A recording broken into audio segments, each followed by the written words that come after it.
হৰভোগত কস্তুৰবা গান্ধী বালিকা বিদ্যালয়ৰ স্থায়ী ভৱনৰ আধাৰশিলা স্থাপন কাৰ্যসূচী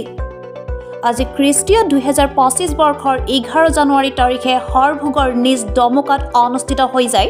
অসম চৰকাৰৰ লোক নিৰ্মাণ গৃহ বিভাগৰ অধীনত কস্তুৰবা গান্ধী বালিকা বিদ্যালয়ৰ স্থায়ী গৃহৰ আধাৰশিলা স্থাপন কাৰ্যসূচী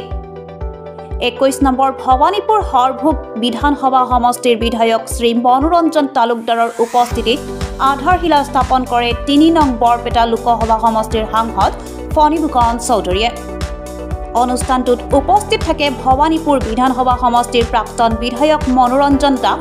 বৰনগৰ মহাবিদ্যালয়ৰ প্ৰাক্তন প্ৰবক্তা তথা সমাজকৰ্মী হীৰেন মজুমদাৰ ভাৰতীয় জনতা পাৰ্টিৰ চকচকা মণ্ডলৰ সভাপতি অজয় কুমাৰ দাস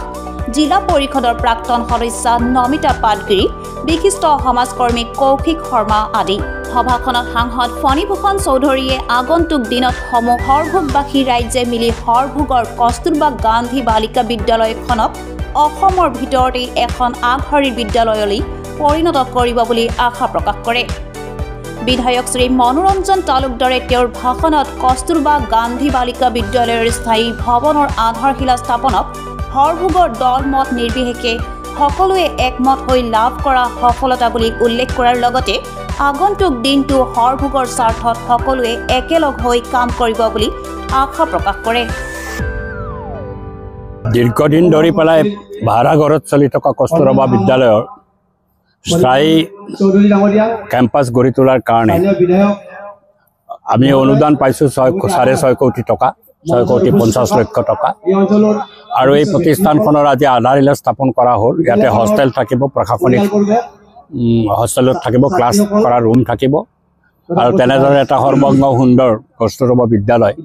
যাতে আমাৰ ভাড়াঘৰত চলিব নালাগে নিজস্ব ঘৰত চলিব পাৰে তাৰ কাৰণে আমি চেষ্টা এটা চলাইছিলোঁ আৰু সেই ক্ষেত্ৰত সাংসদ ফণীভূষণ চৌধুৰীয়েও আমাক সহায় কৰিছে আৰু হৰভোগৰ সকলো দল সংগঠনে মিলি পেলাই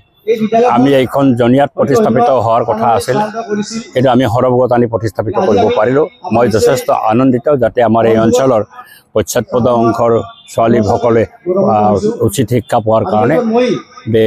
তেওঁলোকে পায় তাৰ কাৰণে মই আশা ৰাখিছোঁ ধন্যবাদ এই অনুষ্ঠান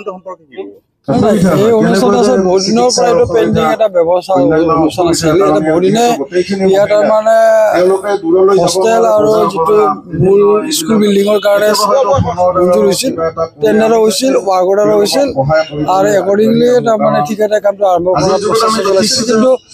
মাজতে ঠাইটো লৈ অলপ বিতৰ্ক হৈছিল কিন্তু শেহতীয়াভাৱে ঠাইটো লৈ বিতৰ্ক হ'ল পৰিল আৰু পৰাৰ ফলত ইয়াত তাৰমানে এই কস্তুৰবা বালিকা বিদ্যালয়ৰ কাম আজি আৰু ছাত্ৰী নিবাসৰ কাম আৰম্ভ হৈছে